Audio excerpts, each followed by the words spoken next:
What's up YouTube, Redbeard's Garage, and welcome back to another video. Today we're putting a live axle on Little Red.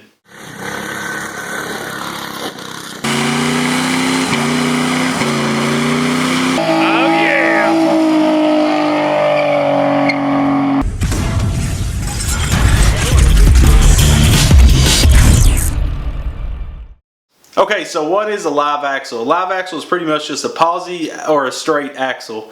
Most go-karts come with a sprocket bolted right onto the rim in a one-wheel peel design, and it sucks. Basically, on Little Red, that was the problem we always had, was getting traction in grass or gravel. You pretty much ain't getting none. So we was fortunate enough to have Go Power Sports send us out this live axle kit. So don't forget to go check them out for all your go-kart needs. They have OEM parts to performance parts, suspensions, tires, seats, anything you need for a go-kart, they got it. And make sure to tell them Redbeard's Garage sent you. So without further ado, let's jump right into this and show you what comes with the kit and get to installing this thing on Little Red.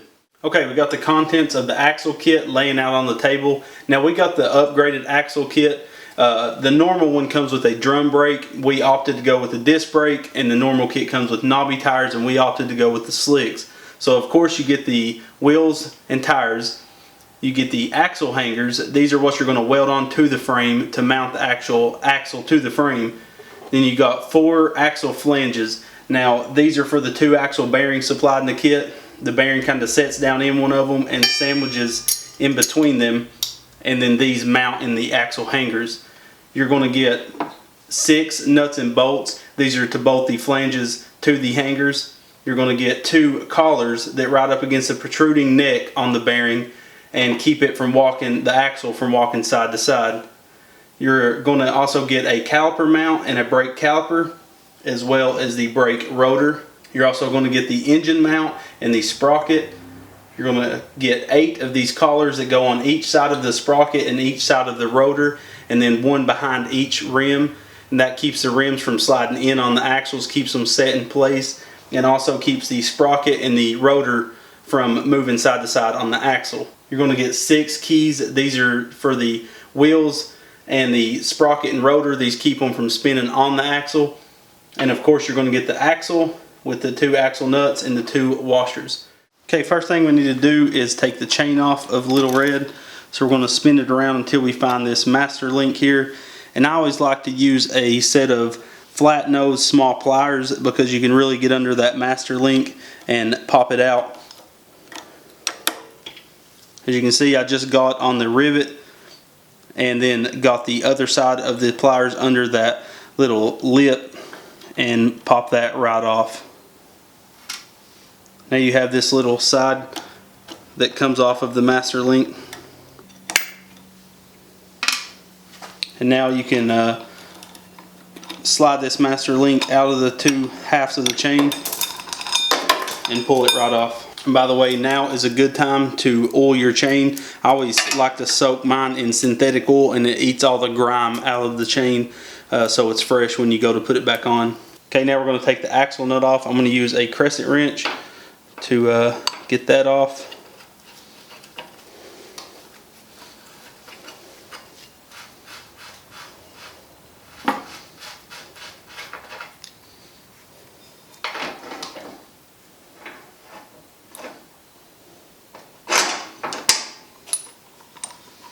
Okay, now I'm just going to take the 4 bolts holding the engine through the engine mount off.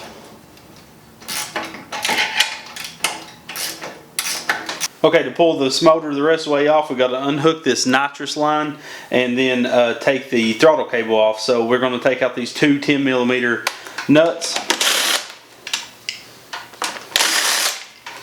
and then make sure to unhook the vacuum line from the valve cover. And the reason we're taking the air box off is because I routed the throttle cable behind the air box and hooked it up to the throttle hold downs behind it. So you have to remove the air box to access those. So we're just going to slide this out just a little bit so we can get to those screws and go ahead and loosen them up a little bit. Should be enough. We can slide that right out. We're just going to unthread it. The whole barb, that line's in there pretty good. So now we can pull the engine off of Little Red. Okay, now we're going to cut this hoop section off. So I'm going to grab my angle grinder and slice that baby off.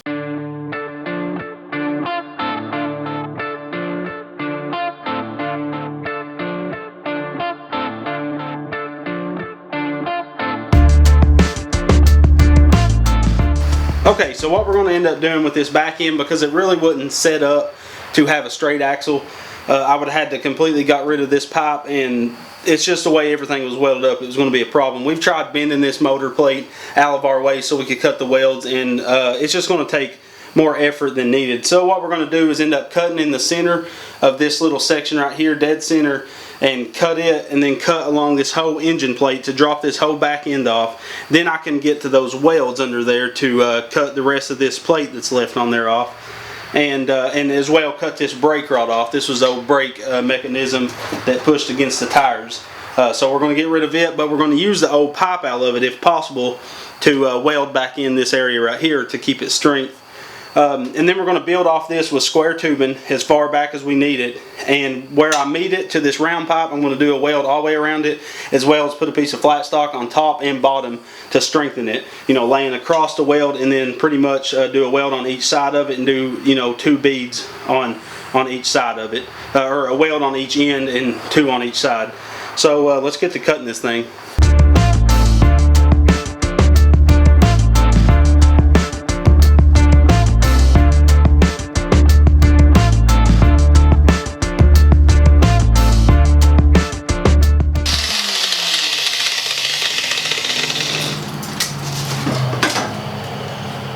So we got that broke off there. They did really horrible welds from the factory, as you can see. They're like really crappy, full of air. So that was actually way easier than I thought. So now we'll flip the go-kart back around and clean this up, and then measure out how far we need to come out with the square tubing, and then do a back piece back here. So let's get that done. I'm going to cut this brake rod off now. Not sure the best route to do this. Kind of looking around, I'm probably just going to cut the welds directly off the pipe right there. Okay, now I got that brake rod off and the old axle shaft, whatever you want to call it. Now I'm going to take a flap disc and grind all this smooth, because I pretty much had to cut the weld halfway through and then break the rest. I couldn't get my angle grinder in there enough, so I'm going to clean these up really nice. And then we'll get our square tubing made up for however long we want to set the engine back. Okay, so what I've done is taken 2 11.5-inch pieces of square 1-inch tubing, but I've got them tacked in place. Now all I got to do is do some beads around them, and then I'm going to put flat stock on the top side and bottom side to stiffen it up, and then I'll connect the two at the back with another piece of square tubing. So I'll get that welded up and show you the finished product. Okay, we got that all boxed in. Now I'm going to lay the engine plate all the way on the right side, because I have to fit the brake and the sprocket on the left hand side. So we're going to lay that up there and tack it all into place.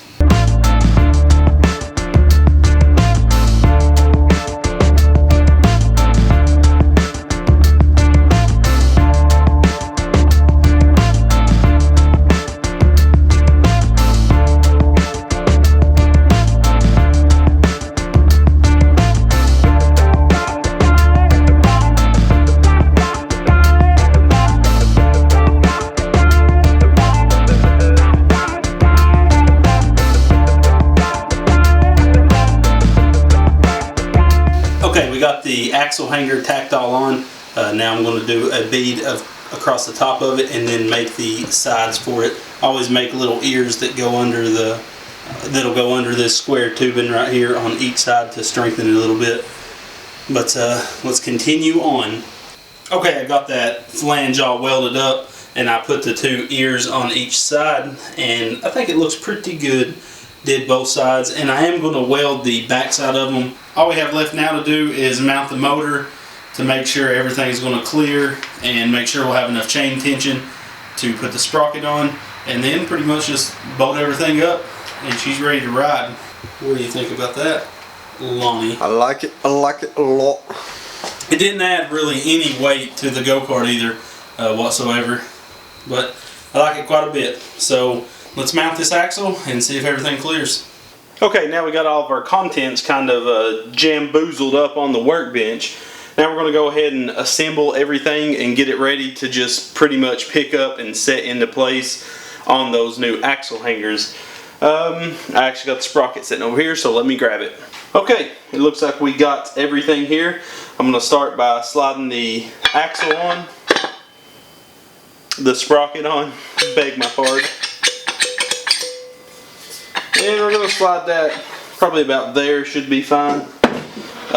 Next, we're going to slide on the brake rotor.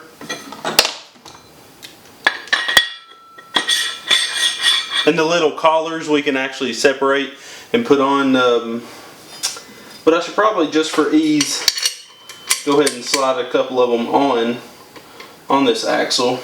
Yeah, it's probably going to be easier just to separate them bad boys. Okay, now I want my bearing, the neck on my bearings to point inward. So first we lay the bearing in one of these collars, kind of like that, and lay another one sandwiched on top of it. First we slide on the collar for the bearing. Then we can slide the bearing on with the protruding side sticking out. Now we're going to do the same thing to the opposite side. Slide that collar on first, and notice how the collar has that little lip on the inside that will hug against that lip on that bearing. Alright, now we got the whole axle dressed out. Now we're just going to lift it up and slide it into place, and then we can bolt these flanges down and kind of line up where everything's going to sit.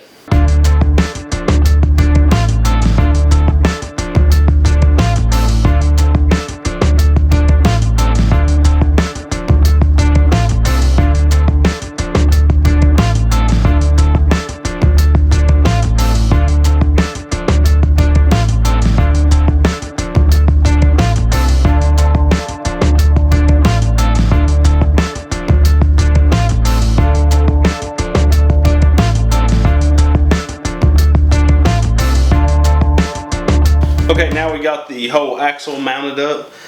Probably going to just align everything and then remove it again, because I still got to weld the back sides of these flanges. Don't have to, but I'm definitely wanting to. And I also got to put the little pieces of flat stock on top and bottom of this.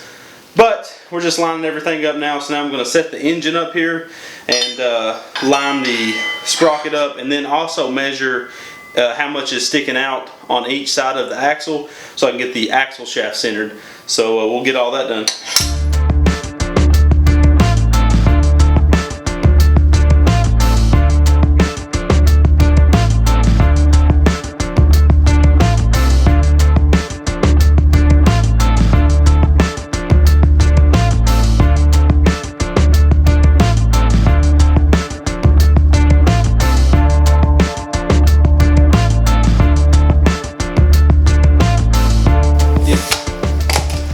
Okay, now we got everything, kind of lined up with the axle ends. Now I'm going to set the engine up here, and we can line up the sprocket and get it locked down in place.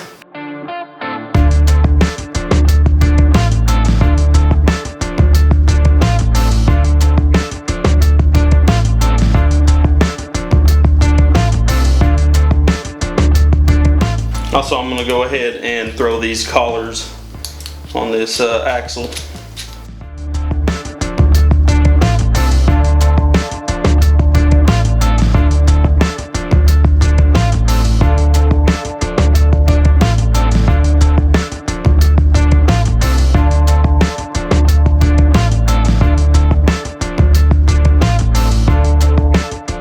Alright, now you can see these set bolts on this collar has a nut.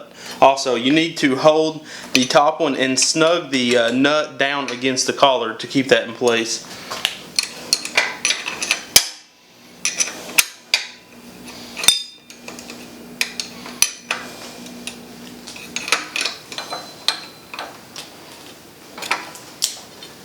That's just a way you know that isn't going to back out and ever cause you any kind of problems. Alright, now we can tighten up those collars on each side and sprocket part is done. Time to tighten these collars evenly, jumping, you know, turning about a full turn and then jumping to the other side. I had the brake footage all on my camera, but something happened to my memory card and it messed up, so I didn't get to film any of the brake installation, the brake caliper mount, I should say, for Little Red. So I'll show you what I end up coming up with, and the only thing we have to do is now mount a little tab for the return spring for the brake, and then run a brake rod from the pedal to the caliper. So there's what the side looks like. We welded 2 pieces of 1/8 inch flat stock, and then welded a piece of flat stock up and down right there to kind of make a boxed in setup. And then we ran it to the caliper mount and then angled it over to the flange that holds the axle. Now this thing does not move whatsoever. I know I could have made a setup where you can unbolt this top bracket right there, but I've always welded them just because you can get that caliper off when needed. If you're pulling the axle, it's no problem to just unloosen those flanges there and slide the whole axle to the right, and then you can slide that caliper right out of its mount. So I'm going to weld the little tab for this return spring now, probably somewhere's up here on the frame, so the brake will return open, you know, once you let off the brake. And then we need to figure up some sort of throttle rod to go up to that, or brake rod to go up to that pedal. So I pulled out all my brake rods that I've had, trying to think of how to set this brake up, because as you can tell, the brake pedal is right there, so the rod's going to have to run beside the frame, and it's going to go back and kind of set in this general area. Well, the only problem with that is that's the straight shot to the brake pedal, and then if you look back here, the brake actuator is right there, so that's about a 4-inch gap. So I was trying to decide how I could do this without, you know, bending the rod over this way and then bending it back. I really didn't want to do that because all those bends will eventually make weak points in the rod. So I kept, like I said, digging through my brake rods that I have. This is one that came off a go-kart, and I was bending it to see how we can make it work, and nothing was working right with me. So what I ended up doing was going and buying some 3-foot sticks of 5/16 rod. Now what I'm going to do is bend this however I need it to fit on that pedal, and then it's going to come back and have this welded onto it, onto the brake rod coming from the pedal. Now after that's welded on, I'm going to take something like this jack shaft. Now what I'm going to do is end up right behind that little rod holder. I'm going to weld a piece of pipe that fits just over this. This is a 1/2 inch outside diameter, and that is 1/2 inch inside diameter pipe. So I'm going to weld that right there on the frame, cut this and slide it in one side, and then weld this other piece of flat stock on the other side. And basically what that will do is the rod will pull it, and it'll move that whole jack shaft like that, and in return have another rod coming from this side of the jack shaft back there to the brake actuator. So let's get this thing built.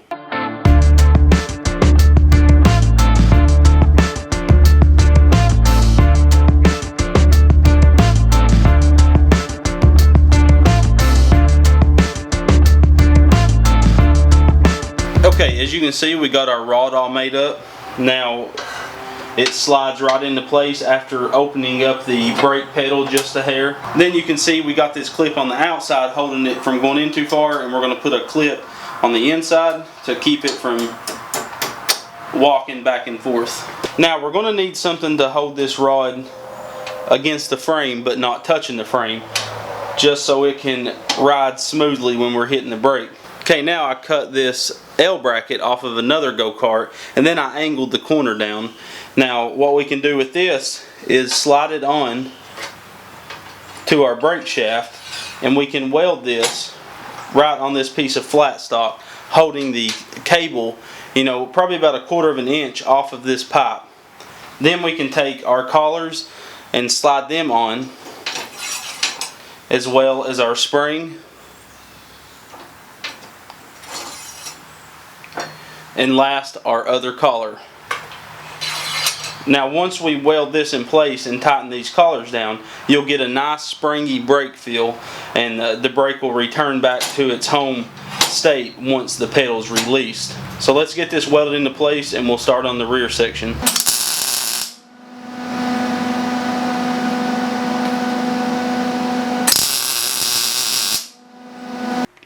Okay, so what I've done is taken a piece of 1/2 inch rod stock and took a piece of 1/8 inch flat stock, drilled a hole for it to hook up to the brake arm going to the pedal, and then drilled a hole up here and slid that 1/2 inch rod in there and welded it.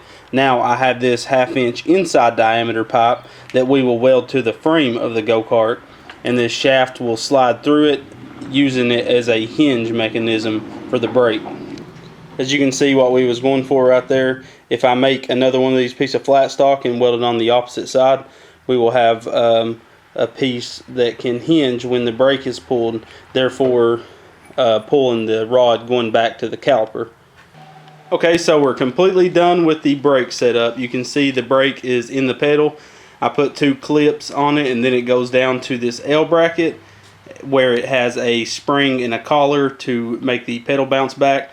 Then if you follow it on down, it has another key and a little neck that reaches out and grabs the brake mechanism.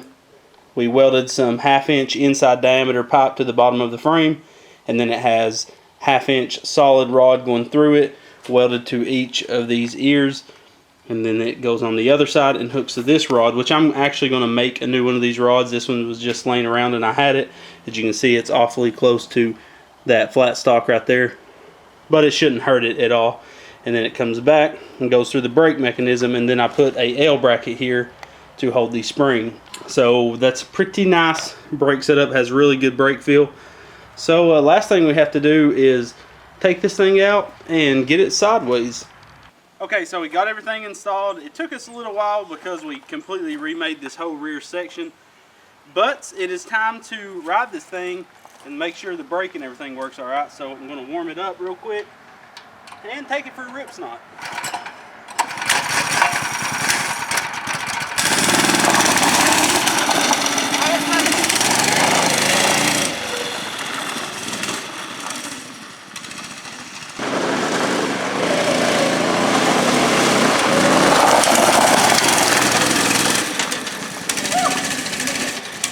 Look how scrunched I am on this thing. I look like I'm giving birth to it.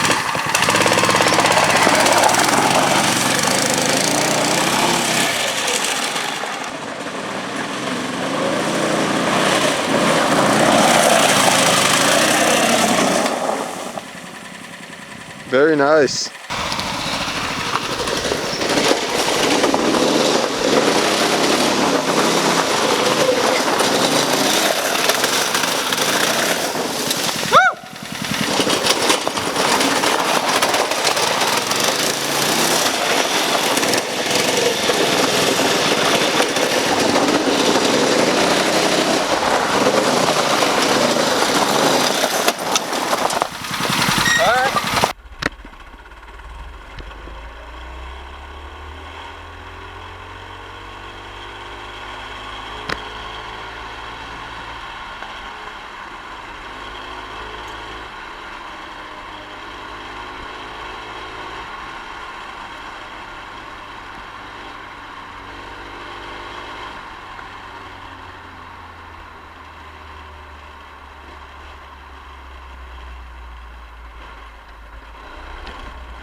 Okay, so the live axle on Little Red is done, and I think it looks awesome. The new back end I had to rebuild for it, and it's definitely sturdy. It doesn't, I mean, the frame still, you know, flexes a little bit, but that's what, I mean, the front end I still haven't stiffened. I'm going to probably put one more piece of square tubing right up under where the seat's at, and that should stiffen it up quite a bit. But what do you think about the new live axle? I like it a lot. It feels pretty much the same in speed and takeoff, but it feels completely different on gravel or kicking it sideways at all. Yeah, and if you remember, we said, oh, this is going to be asphalt only. We're not going to ride this in gravel.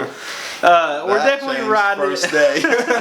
We did some donuts. The only thing that kind of sucks is when you come into my driveway, there's kind of a chunk of concrete. I need to add some more gravel to my driveway, but it wants to scrape that sprocket or the chain on the ground, which is fine. You just got to watch out what you're doing. That's why I said I wasn't going to ride it in gravel, but it's Little Red. We're going to beat the far out of this thing until she dies, pretty much. But still 38, 40 mile an hour on top end.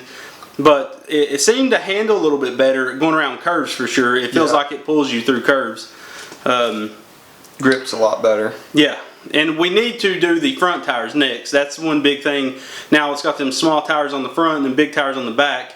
So I'm going to put some, that'll be the next thing we do, is probably do the front tires, and I think paint it, give it a coat of red paint will really make a big difference on it. And that goes back to the tires. Not only do they suck, but they look ugly. Yeah, those front tires, and I mean it looks like a hot rod aisle, you know, raked down in the front. But let me know what y'all think of this install, and don't forget to tell Go Power Sports thanks. Wouldn't have been able to do this video without them.